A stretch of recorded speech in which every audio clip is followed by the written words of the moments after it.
It's October 21st, 2015 on North Beach.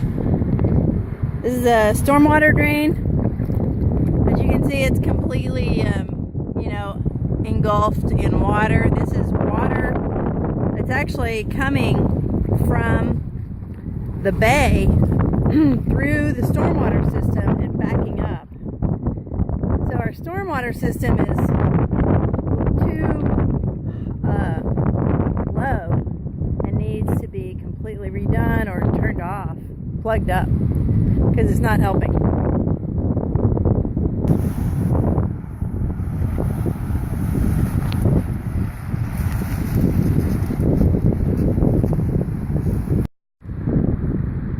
Right there is where the stormwater comes in from the Rincon Canal. This is all salt water, and it's flooding the neighborhood, and it does this every time the bay water is high. This is not rainwater. It hasn't rained here at all in, I don't know, a month. This is all stormwater backed up bay water from the other side of the highway